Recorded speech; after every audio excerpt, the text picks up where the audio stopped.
like I did in the last two messages, I want to just start this message by sharing a piece of information about Corinth and ancient Greco-Roman world. And we all have education system here, and we send our children to schools the same way the Greco-Roman world had an education system.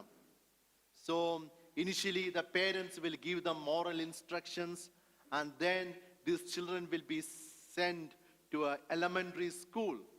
When I say school, not like our established schools, there might be a teacher, and then he may be gathering the students maybe in his house or a common place or in a street and teaching those students how to read and do some of the basic mathematics and things like that. And that is the elementary school. After finishing elementary school, and these children will go to a school called Grammaticus, and where these students will be taught the basic grammar and poems and things like that. And then some of the students who finish Grammaticus will go to rhetoric school. And at the age of 16 to 20, and these children will be studying rhetoric. Basically in this school, they will be trained how to argue, how to give an oratory, and things like that. And basically that training equips these children to become lawyers, politicians, or lecturers and teachers like that. And some of them, after finishing rhetoric school, will go to philosophic school. That's a top education they could get those times. And last week I mentioned to you, Corinthian church was influenced by the cultural practice of oratory, rhetoric ability. People in those times had a great appreciation for rhetoric skill, oratory skill. And we come across that fact last week. So sometimes, the locals, the people will follow a particular teacher who had amazing rhetorical skill. And the same cultural practice was influenced in this Corinthian church. That's why they have taken, the stand of, Apollos or Paul or, and Peter and so on. A divisive spirit came inside of the church because of this kind of cultural influence inside the church. And we come across last Sunday from chapter 1 verse number 10 to chapter 2 verse number 5, Paul was addressing this divisive spirit. How he addressed? He portrayed before Corinthians saying that crucified Jesus Christ is the wisdom and power of God our salvation. That was his answer to him. And pointing out that fact to Corinthians, he was he was showing to Corinthian church, God works in different ways. God will not work in man's wisdom, man's ways. God has always his own way. And sometime back I preached about that. God has a plan, he has his own way, and he has his own time to accomplish things in our personal life. And Paul is addressing same issue even in chapter 2. And in this chapter, Paul is actually emphasizing the fact that how to think as a spiritual person so that you can avoid divisiveness in the church, divisive spirit inside of us. So that's the point he is actually bringing in chapter 2 verse number 6 to chapter 3 verse number 4. And we are going to look into that passage. Basically, I want to share today how we can train our thoughts so that we can have a godly thoughts. And do you know our thoughts are they control us, and our mind is the steering room of our life. It is the control room of our life. This is a controlling tower of our life. Wherever our thought goes, our life goes. And if your thoughts are right, you will do right things. If your thoughts are wrong, probably you will end up in doing a wrong thing. Sometimes, we won't be able to see our thoughts, right? You cannot see my thoughts, and I cannot see your thoughts. But it is sure that somehow those unseen thoughts will reflect in our life through our words, through our behavior, through our attitude, through our action. So today morning, I want to share to you some insight how we can think like a godly person, how we can train our thoughts like a spiritual person. That's a thought, that's a theme that we are going to look into this morning. Okay, and Corinthians had great fascination for wisdom, and they appreciated wisdom. In fact, they equated, they considered spirituality as wisdom, and even they considered wisdom as rhetorical eloquence. We learned that even the last Sunday. And even they considered the rhetorical abilities or wisdom of this world is mark of their religiosity, mark of their spiritual life, mark of their spiritual growth. And Paul is actually pointing out to them, no, that is not the mark of spiritual life. That is not mark of maturity. The real mark of maturity, real mark of spiritual life, real mark of whether you are a spiritual person or not, you will be able to think in God's way. You will be filled with God's thoughts in your mind. So let's look into the passage, chapter 2, verse number 6 onwards. And 6 onwards, when you read, basically, first few verses, 6 and 6 to 8, Paul says that God's thoughts or God's wisdom is different from man's wisdom. That's the point he is saying, these 2-3 verses. And let's read verse number 6. It says, yet among the mature we do impart wisdom, although it is not a wisdom of this age or rulers of this age who are doomed to pass away. Some of you may be thinking, previous passage, previous verses, Paul criticized wisdom, right? Do you remember those verses? Paul really criticized wisdom. Now Paul says, we do impart wisdom. What is this all about? And this is something called a rhetorical tool that Asian people used to use. And this tool is called sarcasm. I'm not getting into that. So here it says, and among mature we speak wisdom. But this wisdom that we speak is not the wisdom of this age. That means he is not speaking about the wisdom outside. He speaks about God's wisdom here. And then he points out, this wisdom that we speak, even the rulers of this age cannot understand. And then he points out that, wisdom of this age is not permanent. It just passes away. And anyone who is familiar with researchers, you can testify this. And within a decade, several conclusions will just pass away. It won't stay there. And people will do new research and they will bring new conclusions. That's why Paul says the wisdom of this age is not permanent. It will pass away. And then he continues, verse number 7, we impart a secret and hidden wisdom of God, and which God decreed before age for our glory. Paul says the wisdom that I impart, it's secret wisdom, it's a hidden wisdom, and it is decreed even ages before. And what it is all about. Paul says the wisdom, the spiritual wisdom that we impart to people, you cannot understand through your intellectual capacity. You cannot. It is hidden to our intellectual abilities. Rather, Paul, if you read down, you can see this wisdom need to be revealed to us through the Spirit of God. And then he says, this wisdom decreed before age for our glory. Let me read verse number 8 and then I'll speak about them. None of the rulers of this age understood this, for if they had, they would not have crucified Lord of glory. Paul says, the rulers of this world, that means people like Pilate and Pharisees, high priests, Sanhedrin, if all of them could understand the real wisdom of God, and they will not crucify Jesus Christ. Paul is saying that this wisdom that we speak is basically Jesus Christ. And ages before, prophets reveal this wisdom through the prophetical word.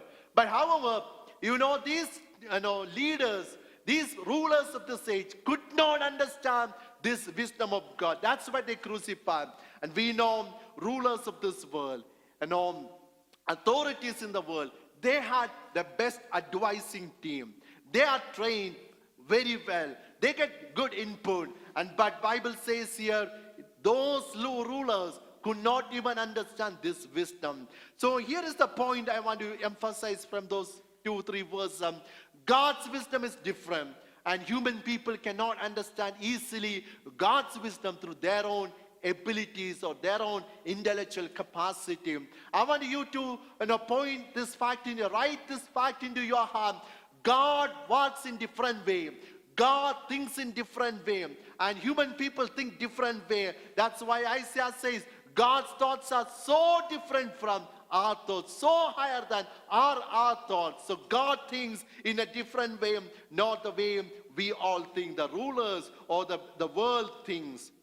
And then Paul continues in verse number 9, but as it is written, what no eye has seen, nor ear heard, nor the heart of man imagined, but God has prepared for those who love him.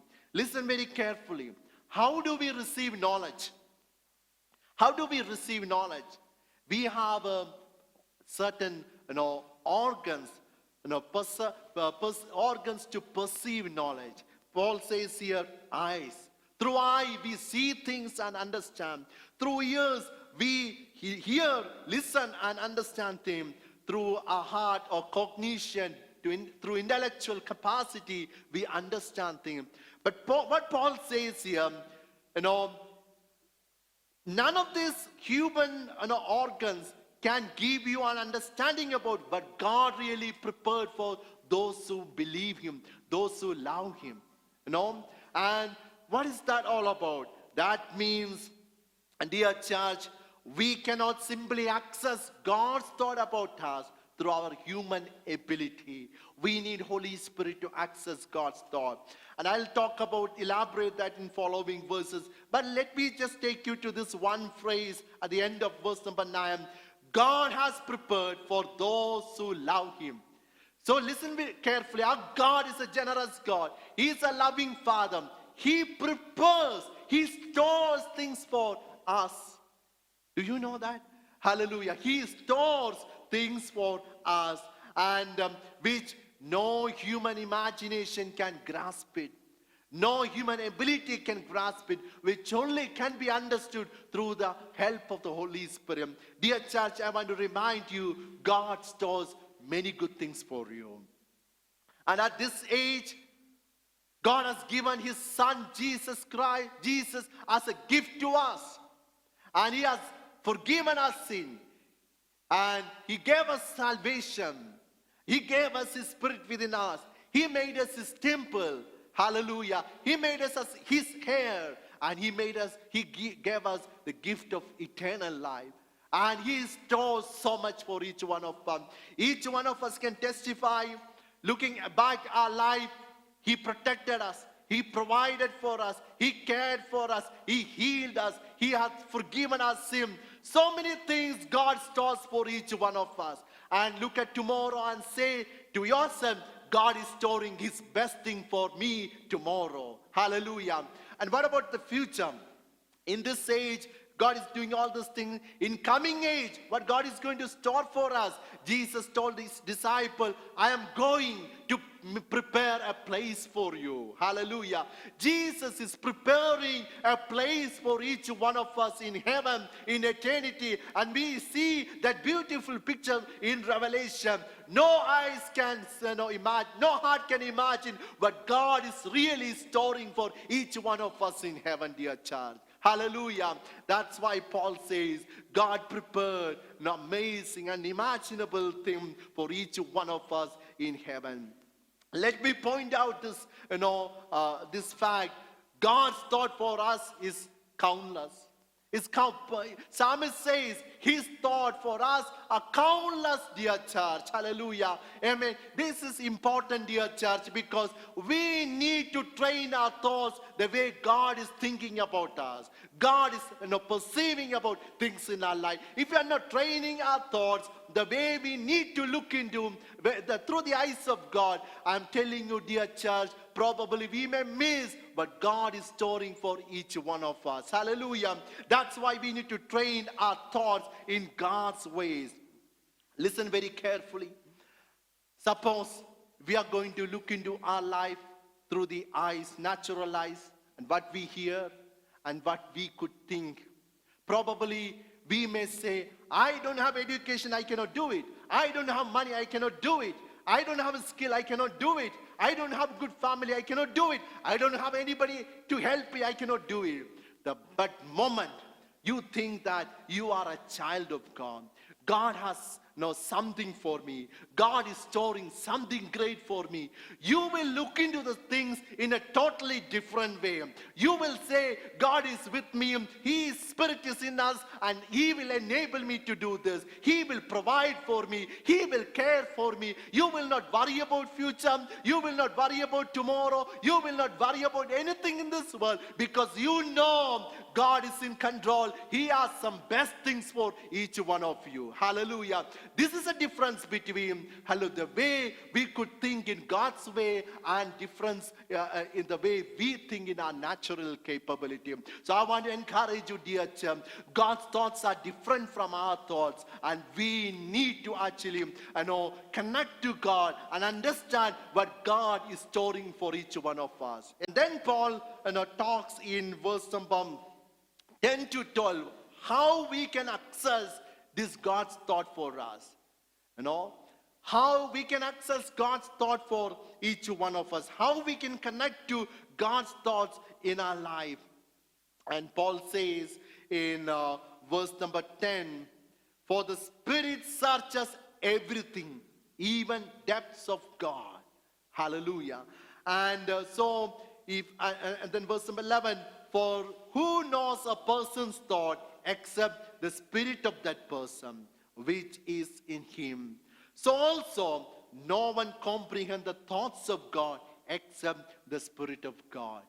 Hallelujah. Church, notice that the one person who knows every thought of God is Holy Spirit. Holy Spirit knows everything that God thinks about. Hallelujah. And now Paul says, verse number 12, now we have received not the spirit of the world, but the Spirit who is from God, that we might understand things freely given us by God. Paul is saying, Holy Spirit knows all the thoughts of God. Now we have this Spirit inside of us. That means he's saying, as long as you are connected to God through the Spirit of God, you have this communication link to God. You are going to access God's thoughts for your life. Hallelujah. You're going to access what God is thinking about things in your life through the Spirit of God. Hallelujah. That's why Paul says we have the Spirit of God. Let me remind you, this is an important point we have the Spirit of God. That means it is the mark of our sonship. Amen. We are not ordinary people. We are not one among others. We are not one among millions. We are redeemed by God, and He has given His Spirit inside of us as a mark, as a guarantee that we are His children, church. Hallelujah. We have an inheritance in Him. And Galatians very clearly says the Spirit of God is a mark of our inheritance in Jesus Christ. Amen. Hallelujah. The Spirit of God inside of us. And what else? He has given us Spirit of God so that He can enable us to do what He can only do in our life. Amen. Hallelujah. That's why Spirit of God are inside of. We don't need to worry if we are weak. We don't need to worry if we are not capable of doing something. You have Spirit of God. You have the supernatural power of God inside of you through His Spirit. Hallelujah. You can do everything, dear chum. Paul says we have the Spirit of God so that we can access the thoughts of God, have a perspective of God, supernatural ideas within us through the Spirit of God. Hallelujah. And then Paul says, let me jump back to verse number 10. These things God has revealed to us through the Spirit of God. How do we know? How do we know God's thought about us? How do we know what God is storing for each one of us? And verse number 11, last part says, through the Spirit of God, we might understand the things freely given us by God. There are certain things God has given to us, freely given to us. How do we understand about that? It is only through the Spirit of God. If you understand what God has given to you, hallelujah, what God is storing for you, and then you are going to live a life based on that resources. Hallelujah. Based on that resources, I want to encourage you today morning, every one of you, learn to live based on a life that God, based on whatever God has given to you. I'm not talking about those material things. I'm talking about the promises of God, the supernatural power, heavenly resources, His love, so many other supernatural God stuff for us. Hallelujah. We need to live out a life from that ground, that resources, that background. Then we will have a different life. Hallelujah. So we have access to God's things through the Spirit of God. And I want to just mention that one word again. Spirit of God reveal things to us. Church, we can know things through the Spirit of God. Revelation, supernatural knowledge. And I told you this sometime back. Let me tell you once again this example. Many years back, I was praying in my home early morning. And all of a sudden, Holy Spirit impressed in my heart, get out from the house and go back to the house and look at the wall of our backside wall of our house. So I went, it is dawn, still dark, and I went back and just checked backside wall. You know what I saw? A poisonous snake is coming inside the house. God saved us. God protected. Nobody knew there is a snake coming inside. But Holy Spirit knew it. He gave me that supernatural knowing there is a snake coming. You are in danger. Go yourself and do whatever you can so that you can protect. And I can tell you countless such incidents where God spoke to me and gave me supernatural knowledge about people, knowledge about things, knowledge about what is coming. We should not miss this revelation of God. The knowing things through revelation. Hallelujah. If we don't receive this kind of revelation, dear church, as a children of God, we are missing many things in our life. And another example I want to give you why we should have access to God's thoughts about our life, about our future, about everything that we involve. Some of you heard about Saji Abraham. He was a truck driver in somewhere in Ernakulam side in Kerala. And somebody shared gospel to him. His life changed. And he became so passionate for God. You know what he did? He started to go around, distribute tract. And after many months, he joined in a Christian organization. He started to travel around, India and different places and share the gospel. Then later he joined Viva. And he was a Viva missionary to many places in India. Listen very carefully. He's a truck driver, not educated, didn't know language, any language except Malayalam, no money. One day when he was in Viva, Lord spoke to me to go to Guyana, a South American country. And he didn't have money, he didn't have English language, nothing here. But God spoke to me to go to this South American country. And he started to pray. He didn't have money to buy even flight ticket. And he started to pray. And then few people came amazingly and gave him money to buy the flight ticket. And and then he purchased a flight ticket. He went to Guyana. And he started to work among AIDS people, AIDS patients. Long story short, he established a great charity work in that place. Great charity work. And later he was killed there. And that's the thing we know about him. What I want to point out to you, a truck driver could imagine crossing the borders and going to an unknown country and establishing a mission. He's not educated. He doesn't have a money, but still he could think in that way. Why? Why? What enabled him to think like that? What enabled him to perceive things differently? It is the Spirit of God. He got access to God's thought about him. He got access to God's destiny for his life. That's why, dear church, we need to access God's perspective, God's thought for our life through the Spirit of God in our life. Let's move forward and verse number 14 onwards. And in verse number 14 onwards, you will see two kinds of people. One group is spiritual people, the other group is natural people. And let's read verse number 14. The natural person does not accept the things of the Spirit of God, for they are folly to him, and he is not able to understand them because they are spiritually discerned. So natural people, people outside, worldly people cannot understand God's thing because they don't have Spirit of God. They don't have this communication link. And in fact, Bible says in 2 Corinthians, the God of this age is blinded their hearts, unbelievers' heart, so that they won't understand what God is thinking about them. But we are different, dear church. We are different. When we are born again, we got the eyes of heart, and we have this inner eye to see what God is thinking about us. That's why in the next verse, Paul says like this, and verse number 15, the spiritual person judges all things, but he himself to be judged by no one. For who has understand the mind of the Lord so as to instruct him, but we have the mind of God. Here it says, we have the mind of Christ. We have the mind of God. Amen. And even verse number 13 says, we impart this in words not taught by human wisdom, but taught by the Spirit, interpreting spiritual truth to those who are spiritual. Paul is saying that, we as a spiritual person, as a spirit-filled person, we have mind of Christ. When you are born again, what happened to you? You got the mind of God. Spirit of God come inside of you, and you got the mind of Christ.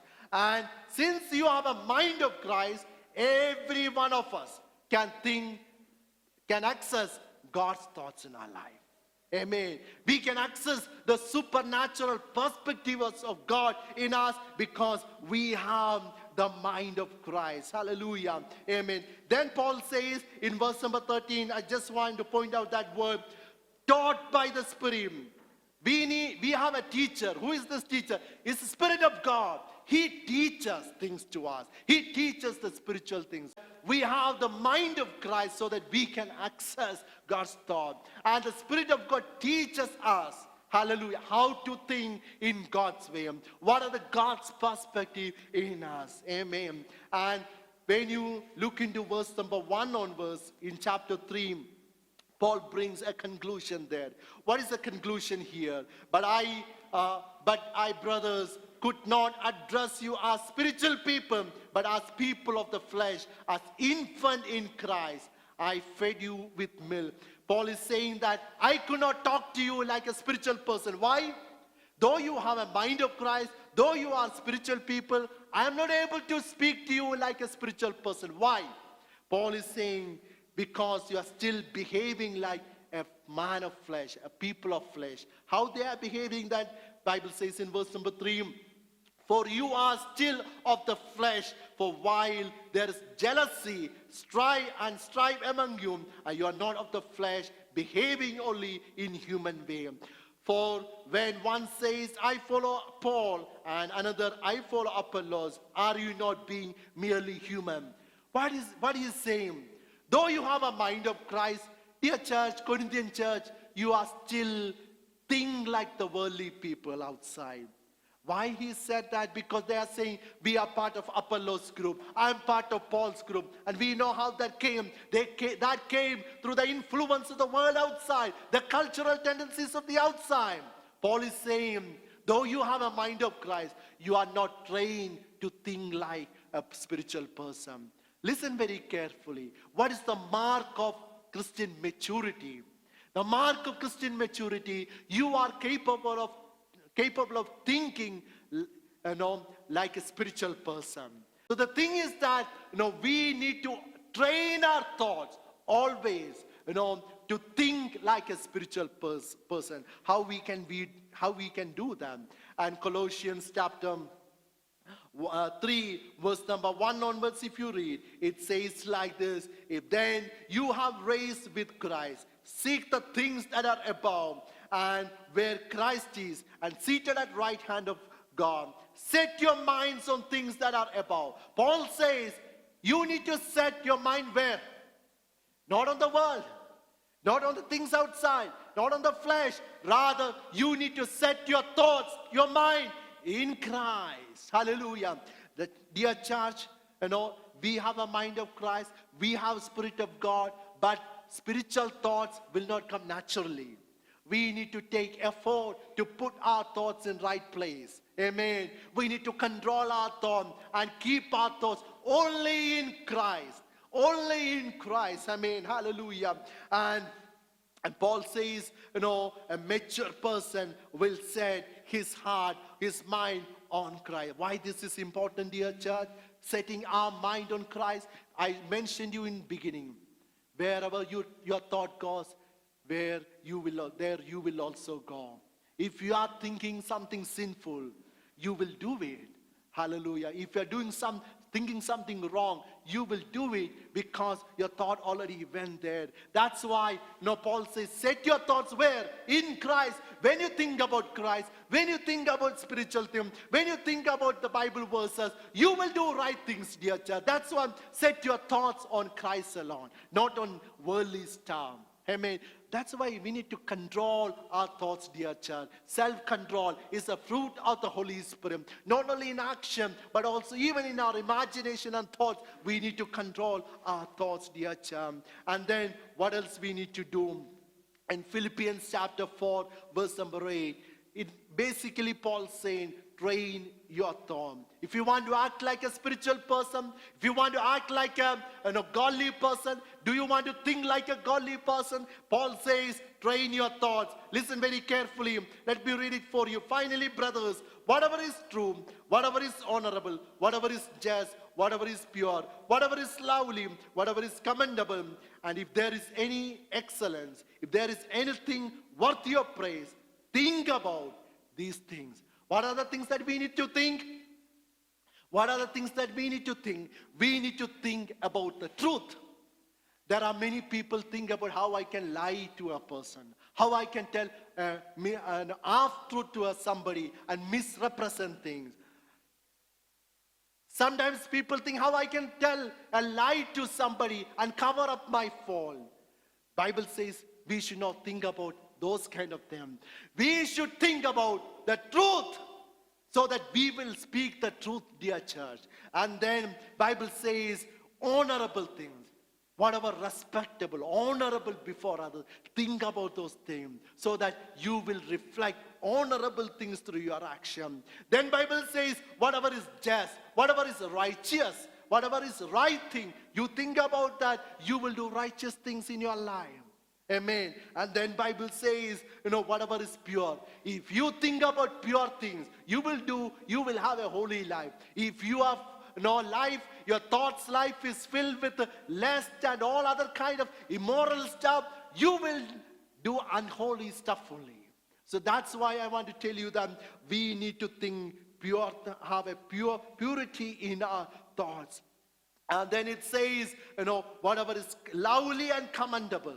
Dear church, when God looks into our thoughts, He can see everything. Nothing is hidden from Him. And our thoughts should be lovely. It should be commendable. When God sees our thought, He should actually, appreciate us. My son, my daughter, you have a nice thought. You have a godly thought. I appreciate you. That should be God's response to our thoughts. Commendable and lovely things. Amen. And then it says, think about excellence. Think about things that are worthy of praise. Amen. I want to encourage, sometimes, just imagine this thing. One day, God is writing my thoughts and your thoughts on the wall. I don't know how many of us will be ashamed to see some of those things that we thought through. That's why Bible says we need to actually think about things that are praiseworthy, worthy of praise. Hallelujah. I want to encourage you, dear church. It's not easy thing, but train your thoughts to think like this. Hallelujah. Think like this so that you can really grow as a spiritual person. I know, we all know this. It is not easy thing. It is not easy. As long as we are living in this world, we will have a conflict, we will be tempted, we will come across so many different influences. Then how can we keep our mind in God? How can we set our mind on Christ? Here is a point. Hallelujah. Romans chapter 12, verse number 1, 2 says, do not be conformed to this world. Do not think like this worldly people. Do not copy this worldly people. Do not imitate the worldly people. Rather, what we need to do, be transformed by renewal of your mind. Dear church, we need to renew our thoughts. We need to repent in our heart and say that these are the wrong thoughts I had. Please forgive me. And that renewal will not happen easily. In my life, I understood one thing. When we read the Bible, when we pray, and when we come and worship, God speaks to our thoughts. Do you know God speaks to us through our thoughts? So when God speaks to us and tell us these are the wrong things that you are doing, if genuinely you confess and turn to the Lord, I want to tell you that in your thought, a renewal will happen. A renewal will happen. A transformation will happen. That will help you to have a holy life before the Lord. We need this continuous renewal in our heart. How that is possible? And God himself gave a tip to Joshua. What he said, meditate my word day and night. Speak the word day and night. Amen. Hallelujah. And do my word day and night. You can transform your heart only through the word of God. I'm not talking about once in a while reading the Bible. I'm talking about reading the Bible till the moment that God touches your heart through his word. Amen. We know that. And sometimes we read pages after pages, but nothing touches our heart. Nothing changes our life. I'm not talking about them. Renewing your mind by having an encounter with God when you read the Bible. Amen. Word. Christ is a word. When you read that word, meditate that word, you will encounter Christ in your life that will transform your heart, renew your heart. And finally, one more verse. And 2 Corinthians chapter 10, verse number 3 onwards. For though we walk in the flesh, we are not waging war according to the flesh. And for the weapons of our warfare are not of the flesh, but have divine power to destroy strongholds. And then he says, we destroy arguments, every lofty opinion raised against knowledge of God, and take every thought captive to obey Christ.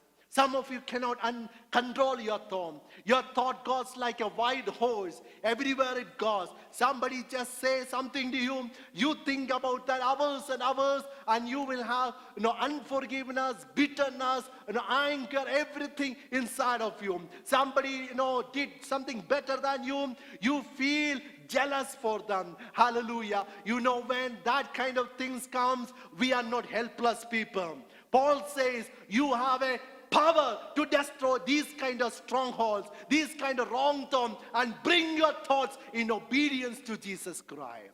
I want to tell you that you have a mind of Christ. You have a spirit of God. You can control your thought. You can overcome that negative emotion. You can overcome that negative thought. You can overcome that grade. You can overcome those disturbances that are coming into your thought through the power of God. Amen. Hallelujah. And one more final word I want to tell. What is stronghold? And those ancient times, stronghold means a city will be surrounded by a huge wall. And that means no enemy can come inside. What is stronghold here? Sometimes we have a problem with somebody. We think about that person. And then we build up a wall around that person in our thought, wall of unforgiveness, wall of bitterness, wall of revenge, and every kind of stuff. If you have such strongholds this morning in your heart, I want to remind you that through the power of God, you can actually destroy those strongholds and be free in your thoughts. Amen? You will be free in your thought. Any wrong thought, any disturbing thought is there in your heart, I want to tell you that you can overcome them through the weapons, spiritual weapons that God has given to you, and bring your thoughts in complete obedience to Christ. When your thoughts are in alignment with Christ, when your thoughts are in complete obedience to Jesus Christ, I want to tell you that in your thoughts you will have purity. In your thoughts you will have a divine courage. In your thoughts you have a fresh perspective about everything.